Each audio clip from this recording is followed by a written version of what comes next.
எல்லோருக்கும் வணக்கம். நம்ம எல்லாருக்கும் சிறப்பான ஒரு வாழ்க்கையை வாழ வேண்டும் அப்படிங்கிறது தான் எண்ணம்.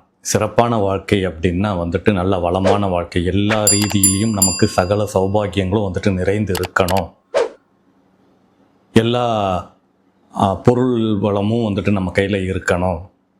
அதே மாதிரி அருளுக்கும் குறைவு இருக்கக்கூடாது, இறைவனுடைய அருளுக்கும் குறைவு இருக்கக்கூடாது அப்படின்னு சொல்லிட்டு நம்மளுடைய வாழ்க்கையை அந்த மாதிரி வாழ்வதற்காக நம்ம முயற்சி பண்ணிக்கிட்டு இருக்கோம். அதற்குத்தான் சின்ன வயசுலேருந்து பெரியவங்க எல்லாருமே எல்லாத்தையுமே சொல்லி கொடுத்துட்டு இருக்கிறது.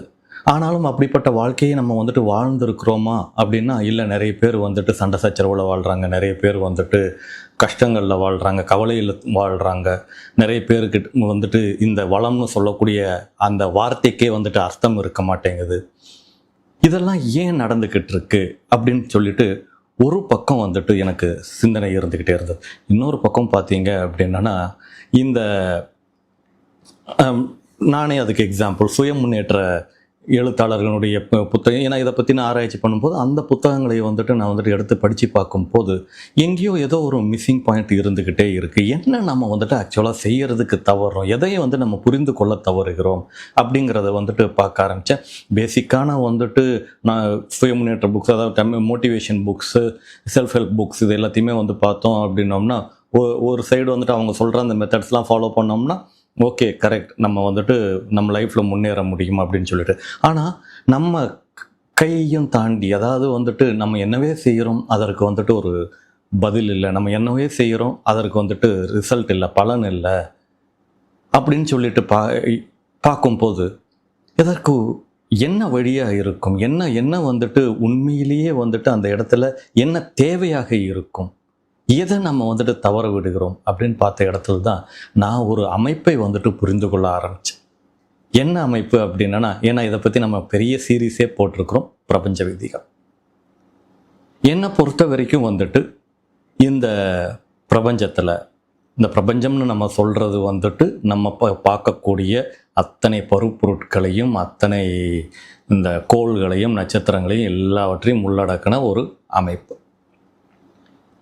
அண்டம், பேரண்டம் அப்படின்னு சொல்லக்கூடிய எல்லாவற்றையும் நம்ம யூனிவர்ஸ், மல்டிவர்ஸ் எல்லாவற்றையும் உள்ளடக்கின ஒரு விஷயம் இது பிரபஞ்சம் அப்படின்னு சொல்லிட்டு நம்ம சொல்கிறோம். இதை தாண்டி இருக்கக்கூடிய பொருளை நம்ம ஆதி அப்படின்னு சொல்கிறோம். இது நம்ம பெரியவங்க இங்கே பாரத தேசத்தில் சொல்லியிருக்கிற ஒரு விஷயம். இதையே கருத்தை தான் உலகம் ஃபுல்லாக வைத்திருக்கிறாங்க. சரி, அது ஒரு புறம் இருக்கட்டும், நம்ம அதை பற்றி நிறைய பேசியிருக்கிறோம் இந்த சேனலில். இப்போ இந்த பிரபஞ்சம் அனைத்தும் ஏதோ ஒரு அமைப்பில் இயங்கிட்டு இருக்கு இல்லையா? என்ன அமைப்பாக இருக்கும்? நீங்கள் நல்லா யோசிச்சு பாருங்களேன். எல்லாமே அழகாக இயங்கிட்டு இருக்கு. கண்டிப்பாக சூரியன் உதிக்கிறது, அது மறையிறது, இது ஒரு சைக்கிள் மாதிரி நடந்துக்கிட்டு இருக்கு. இது எப்படின்னு நம்ம யோசிக்காத ஆட்களே நம்ம இருக்க மாட்டோம். மூச்சு காற்று விட்டு கொண்டு இருக்கிறோம். அதே நேரத்தில் உடலில் எல்லா உறுப்புகளும் இயங்கி கொண்டிருக்கிறது. இதயம் 72 பீட்ஸ் பெர் மினிட் அட்லீஸ்ட் அது துடிச்சிக்கிட்டு இருக்குது. அப்படி துடிச்சுன்னா அது நார்மல். அதுக்கு மேலே போச்சு அப்படின்னா கொஞ்சம் தூரம் வரைக்கும் லைட்டாக ஓகே, அதுக்கு மேலே போச்சுன்னா அப்நார்மல், கீழே இருந்துச்சுனாலும் அப்நார்மல். அப்போ நார்மலாக அப்படியாவது துடிச்சிக்கிட்டு இருக்குது. இந்த மாதிரி எத்தனையோ விஷயங்கள், இதெல்லாம் நம்ம இயக்குறோமா அப்படின்னா நம்ம இயக்கலை. அதே மாதிரி நம்ம சொல்கிறோம், இந்த பூமியானது இந்த சூரியனை, நம்ம பக்கத்தில் இருக்கிற சூரியனை இந்த பைனரி சிஸ்டம் அப்படின்னு சொல்கிறோம். இந்த பைனரி சிஸ்டமில் இந்த சூரியனை பூமி 365 நாளைக்கு ஒரு முறை ஒரு சுற்று வளம் கொண்டிருக்கிறது அப்படின்னு சொல்கிறோம். அப்போ அப்படி சொல்கிறது அந்த 365 நாள் நம்ம ஒரு வருடமாக நம்ம கால்குலேட் பண்ணியிருக்கோம். சில மணித்துளிகள் முன்ன பின்ன சரி கால்குலேஷன் பண்ணியிருக்கிறோம். இதை விட ஒரு நாள் 2 நாள் எக்ஸ்ட்ரா ஆகிடுச்சுன்னா என்ன பண்ணுறது? ட்ரெயின் போய்கிட்டு இருக்கு, ட்ரெயின் போயிட்டே இருக்குது. திடீர்னு ஒரு இடத்துல அது குறிப்பிட்ட ஸ்டேஷனை ரீச் பண்ண வேண்டிய டைமுக்கு போகாமல் ஸ்லோ ஆகிடுச்சு அப்படின்னா ட்ரெயின் லேட் அப்படின்றோம். அந்த மாதிரி என்றைக்காவது ஒரு நாள் பூமி லேட்டு அப்படின்னு சொல்லியிருக்கிறோமா அப்படின்னா இல்லை. மேபி அறிவியலறிஞர்கள் சிலது கண்டுபிடிச்சிருக்காங்க. ஆக்சில் மாற்றி சுற்ற ஆரம்பிக்குது பூமி அப்படின்னு கண்டுபிடிக்கிறாங்க. அதுக்கப்புறமா இதனால் ஒரு சின்ன ஒரு ஸ்லோனஸ் இருக்கலாம் அப்படின்னு கண்டுபிடிக்கிறாங்க. ஆனாலும் அதனுடைய அந்த துல்லியத்தன்மை மாறலை. இந்த மாதிரி பிரபஞ்சத்தில் நம்ம பார்க்கக்கூடிய எத்தனையோ விஷயங்களுக்கு நம்ம ஆச்சரியக்குறி போட்டு தான் வந்துட்டு எல்லா இடத்துலையும் வைக்க வேண்டியதாக இருக்குது. ஏன்னா எது ஒன்றுமே நம்ம அமைக்கலை. அப்படிப்பட்ட ஒரு அமைப்பை ஒரு கண்டிப்பாக வந்துட்டு இப்போ ஒரு நார்மலாக ஒரு சிஸ்டம் இருக்குது அப்படின்னாலே இதற்கு ரூல்ஸ் அண்ட் ரெகுலேஷன்ஸ் தேவைப்படுது. ஒரு ஆஃபீஸ் இருக்குது, ரூல்ஸ் அண்ட் ரெகுலேஷன்ஸ் தேவைப்படுது. ஒரு கண்ட்ரி, ரூல்ஸ் அண்ட் ரெகுலேஷன்ஸ் தேவைப்படுது. ஒரு நிறுவனம், அரசு நிறுவனம், ஆர்கனைசேஷன், நான் governmental organisation, governmental organisation, rules and regulations தேவைப்படுது. அப்போ இத்தனை துல்லியமாக இந்த ஒட்டுமொத்த பிரபஞ்சமும் இயங்கி கொண்டிருப்பது எதனால் அப்படின்னு பார்க்கும்போது தான் ஓகே, இது நிச்சயமாக இந்த அமைப்பு துல்லியமாக நடந்து கொண்டிருப்பதை பெரியவங்க உணர ஆரம்பித்தாங்க. அது எல்லாவற்றையும் வந்துட்டு டாக்குமெண்ட் பண்ண ஆரம்பித்தாங்க, ஆவணப்படுத்த ஆரம்பித்தாங்க. அதிலிருந்து புரிந்து கொண்ட விஷயம்தான் பிரபஞ்சம் சில கோட்பாடுகளின் அடிப்படையில் இயங்கிக் கொண்டிருக்கிறது. அந்த இயக்கமும் அதுவே, இயக்குவதும் அதுவே. அப்போ அந்த இயக்கக்கூடிய அத்தனை பொருட்களும் அந்த பிரபஞ்சத்துக்குள்ளே தான் இருக்குது. அதை இயக்குவதும் அதுவே. எது அப்படின்னு சொல்லிட்டு கேட்டோம்னா அது மூலப்பரம்பொருள். இப்போ அந்த தெய்வீக பரம்பொருள், தெய்வீகம் அப்படின்னு சொல்லக்கூடிய அந்த மூலப்பரம்பொருள் வந்துட்டு இது அத்தனையும் வந்துட்டு ஒரு தன்முனைப்பு கொண்டு அதுவே வந்துட்டு சுயமாக ஒரு இன்டெலிஜென்ஸை ஏற்படுத்தி அதை நம்ம பிரபஞ்ச பேரறிவு இல்லை divine intelligence R supreme intelligence, divine consciousness இப்படின்னு சொல்லிட்டு அதுக்கு எத்தனை பேர் வேணும்னாலும் சொல்லிக்கலாம். அந்த மாதிரி ஒரு விஷயத்தை வைத்துக்கொண்டு, நுண்ணறிவை வைத்துக்கொண்டு, எல்லையில்லா பேரறிவை வைத்துக்கொண்டு இயங்கிக்கிட்டு இருக்கு. இப்போ நம்ம யோசிக்கலாம், இவ்வளோத்தையும் துல்லியமாக நடத்தி கொண்டிருக்கிற இந்த பிரபஞ்சம் நம்ம வாழ்க்கையில் எந்த விதமான பாதிப்பையும் ஏற்படுத்தியிருக்கிறாதா அப்படின்னு கேட்டிங்கன்னா ஏற்படுத்தி இருக்கிறது. நாம் கருவாக உருவாகும் நேரத்தில் இருந்து நாம் மீண்டும் மறையும் வரை அதுக்கு பின்னும் ஆத்மா கூட இணைந்து இத்தனை நடனத்தையும் அதை செஞ்சுக்கிட்டு தான் இருக்கு. எங்கே மிஸ் ஆகுது அப்படின்னு கேட்டிங்கன்னா ஏதோ ஒரு இடத்துல நம்ம டிஸ்கனெக்ட் ஆகிடுறோம். இப்போ அது டிஸ்கனெக்ட் ஆகிறது எதனால் அப்படின்னு கேட்டிங்கன்னா அந்த பிரபஞ்ச பேரறிவு, அந்த டிவைன் இன்டெலிஜென்ஸோட நம்ம ஹியூமன் இன்டெலிஜென்ஸ் சண்டை போடுது. அந்த சண்டை போடுறதுனால வரக்கூடிய, சண்டை போடுது இந்த சென்ஸ் முரண்படுது, ஒரு கான்ஃப்ளிக்ட் ஏற்படுது. இந்த கான்ஃப்ளிக்ட் இஸ் அ நேச்சர், அதுவும் அதனுடைய அமைப்பு தான். அப்போ அந்த நேச்சுரல் கான்ஃப்ளிக்ட்ல இருந்து மீண்டும் இறையோடு இணைந்து அடுத்த செயல்களை செய்வது அப்படிங்கிற அந்த இதுக்குள்ளே நம்ம போயிடணும். ஸோ இதுதான் லைஃபினுடைய டோட்டல் ஒரு பர்பஸாகவே அமைஞ்சிடுது. இறையை உணர்ந்து விட்டோமானால் இதுக்குத்தான் பெரிய பெரிய மகான்கள்லாம் தன்னுடைய வாழ்க்கையை அர்ப்பணிச்சிருக்கிறாங்க. இப்போ நம்ம சிம்பிளாக இதை புரிஞ்சிக்க வேண்டியது ஒரே ஒரு விஷயம்தான். பிரபஞ்சம் விதிகளால் அமைக்கப்பட்டிருக்கிறது. விதிகள் தான் அதை செயல்படுத்தி கொண்டிருக்கிறது. அதை பற்றி தெரிஞ்சுக்கணும் அப்படின்றதுக்காகத்தான் இந்த புத்தகத்தை நான் எழுதினேன். ஆதியில் விதிகள் உண்டாயிற்று அப்படிங்கிற இந்த புத்தகத்தை. இப்போ இந்த புத்தகத்தில் நம்ம பேசின இந்த சேனலில் நம்ம 12 விதிகள் பற்றி பேசியிருக்கிறோம். அந்த வீடியோஸ்க்கான லிங்க்கையும் நான் கீழே தரேன், நான் மேலே கார்ட்லேயும் தரேன். ஸோ இதில் பார்த்தீங்க அப்படின்னா இந்த பிரபஞ்ச விதிகள் நம்முடைய வாழ்க்கையில் எந்த விதமான மாற்றத்தை உண்டாக்கும் அப்படிங்கிறத நான்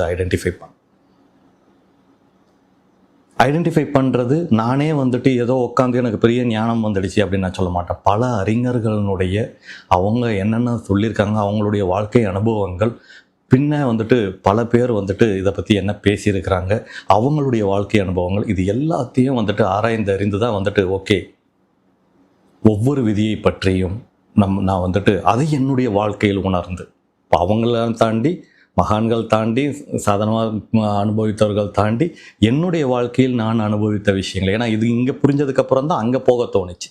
அது எல்லாவற்றையும் செய்ய ஆரம்பிக்கும் போது இந்த டிஸ்கனெக்ட் இல்லைன்னா மிஸ்ஸிங் அந்த பர்டிகுலர் லிங்க், அந்த பாயிண்ட், அதை என்னால் புரிந்து கொள்ள முடிஞ்சது.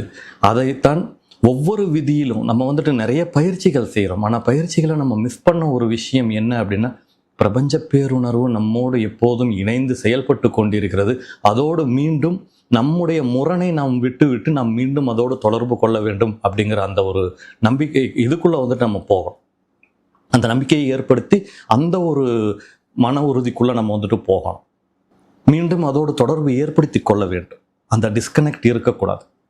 இதைத்தான் கடந்த சில வருஷங்களாக வந்துட்டு நான் வந்துட்டு அகமற்புதமில் இருக்கக்கூடிய எல்லாருக்கும் வந்துட்டு சொல்லி கொடுத்துட்ருக்குறது. The shift has to happen. U turn அடிக்கணும். நான் அல்லாத ஒன்றை நான் புரிந்து கொள்ள வேண்டும். அந்த இறையோடு நான் வந்துட்டு மீண்டும் தொடர்பு படுத்தி கொள்ள வேண்டும். அப்போ நான் என்ன எப்படி ஐடென்டிஃபை பண்ணிக்கிறேன்றதை புரிஞ்சுக்கணும். அதன் மூலமாக என்னை நான் விஸ்தீகரிக்க வேண்டும். இந்த பிரபஞ்சம் எப்படி எல்லையில்லாத ஒன்றாக இருக்கிறதோ அப்படியே வந்துட்டு எல்லையில்லாத ஒன்றோடு என்னால் தொடர்பு படுத்தி கொள்ள வேண்டும். அப்படி இருக்கிற நேரத்தில் நம்முடைய இந்த மிஸ் பண்ணோன்னு சொல்லிட்டு இந்த வீடியோ ஆரம்பத்தில் நான் சொன்னேன் பார்த்தீங்களா, அந்த விஷயங்களை எல்லாம் வந்து மீண்டும் பெற முடியும், பெற்றுக்கொள்ளவும். ஏன்னா இப்போ வந்துட்டு நம்ம லிமிட்டட் பர்சனாக இல்லை, நம்ம வந்துட்டு எப்படி ஒரு அன்லிமிட்டட் பர்சனாக இருக்கிறோம். நம்ம வந்துட்டு நம்ம மனதின் ஆற்றல் வந்துட்டு ஆக்சுவலாக வந்துட்டு எல்லையற்றது. நம்மளே லிமிட் பண்ணி வச்சுருப்போம். அந்த லிமிட்லெஸ்னஸை வந்துட்டு நம்ம புரிஞ்சுக்கிட்டு லிமிட்லெஸ் பீயிங்காக நம்ம வந்துட்டு மாறுவோம். இந்த லிமிட்லெஸ் பீயிங்காக நம்ம மாறும் போது நமக்கு எல்லைகள் வந்து பார்த்திங்க அப்படின்னா, இந்த உடலில் தான் வாழ்ந்துக்கிட்டு இருப்போம், ஆனால் நம்மளுடைய மனம் விரிவடைந்து கிடக்கும். நம்மளுடைய ஆன்மாவினுடைய அந்த போக்கு அது விரிவடைந்து கிடக்கும். அப்போ அப்படி பார்க்கும்போது வந்துட்டு ஒவ்வொரு விஷயத்தையும் இப்போ சகல சௌபாக்கியம் அபரிமிதத்தை நம்ம உணர்வோம். அபரிமிதத்தை நம்ம உணர்ந்து விட்டோம் அப்படின்ற வளவாழ்வு அப்படின்றது வந்துட்டு ஒன்றுமே கிடையாது. இப்படி போக ஆரம்பிச்சிடும். ஆக இதை புரிந்து கொள்ள வேண்டும் என்பது தான் மிக முக்கிய நோக்கம். நம்ம வந்துட்டு இந்த மிஸ்ஸிங் பீஸை வந்துட்டு வைத்துத்தான் இந்த ஆதியில் விதிகள் உண்டாயிற்று புத்தகத்தை வந்துட்டு நம்ம எழுதணும். இந்த புத்தகத்தை இது வரைக்கும் வாங்கலை அப்படின்னா நீங்கள் வாங்கி படித்து பாருங்கள். நிறைய விஷயங்கள் அதே மாதிரி எப்படி செயல்பட வேண்டும், அதை புரிந்து கொண்டு எப்படி செயல்பட வேண்டும், தினசரி வாழ்க்கையில் நம்ம வந்துட்டு மிஸ் பண்ணது என்ன அப்படிங்கிறதையும் வந்துட்டு நான் இதில் அனுபவபூர்வமாக வந்துட்டு நான் உணர்ந்து எழுதியிருக்கிறேன். இதை வைத்துக்கொண்டு நம்மால் நம்முடைய வாழ்க்கையை எல்லாத்தையும் இல்லை, இந்த உலகத்தையே படைக்கக்கூடிய ஒரு பெரிய படைப்பாளியாக மாற முடியும். அதாவது அதுக்கு வாய்ப்பு. ஏன்னா நம்ம வந்துட்டு அதில் வந்துட்டு ஒரு துகள் தான், நம்ம வந்து தெய்வீக துகள் தான். ஆனால் நான் எப்போவுமே வந்துட்டு அகமற்புதமில் சொல்கிற மாதிரி வந்துட்டு நாம் தெய்வீகத்தின் படைப்பு சிதறல். இப்போ நம்ம படைப்பு சிதறல் தான், ஒரு துகள் தான். இப்போ இந்த துகளுக்கு தேவையான எதையாவது வந்துட்டு நம்மளால் படைக்க முடியுமா அப்படின்னா நிச்சயமாக இறைத்தன்மை நம்முடன் இருப்பதை, அந்த விதிப்படி எல்லாம் செயல்படுவதை, விதிப்படினா விதின்னா அந்த விதி கிடையாது, இந்த விதிகளின் அமைப்பு. இந்த விதிகளின் அமைப்பை சரியாக புரிஞ்சுக்கிட்டோம் அப்படின்னோம்னா எந்த விதினாலையும் எதையும் செய்ய முடியாது. விதியே வாழ்க்கையை நம்மளால் வந்துட்டு உட்காந்துட்டு இருக்க வேண்டாம் நம்ம. ஏன்னா நம்முடைய வாழ்க்கையை நம்மளால் இணைந்து படைக்க முடியும். அதை நான் வந்துட்டு புரிந்து கொண்டேன். இப்போ இறையோடு உள்ள தொடர்பு பற்றி நம்ம கடைசி வீடியோவில், இதுக்கு முன்னாடி வீடியோவில் பேசணும். இதில் வந்துட்டு இறையோடு தொடர்பு படுத்தி கொள்ள வேண்டிய அந்த முக்கியத்துவத்தை வந்து நான் சொல்கிறேன். இதை பற்றி நான் தெரிஞ்சுக்கணும் அப்படின்னா இந்த புத்தகத்தை நீங்கள் வாங்கி படிக்கலாம். இல்லை நான் தொடர்ந்து வீடியோவை வந்து பார்த்துக்கிட்டு இருங்க. இந்த வீடியோக்களில் தொடர்ந்து என்னுடைய அனுபவ பகிர்வுகளை, என்னுடைய வாழ்க்கையில் நான் புரிந்து கொண்ட விஷயங்களை எப்பப்பெல்லாம் வந்துட்டு உங்ககிட்ட ஷேர் பண்ண முடியுமோ அப்பப்பெல்லாம் நான் ஷேர் பண்ணுறேன். உங்களுடைய வாழ்க்கை வெற்றிக்கும் வளத்திற்கும் இது வழிவகுக்கும்.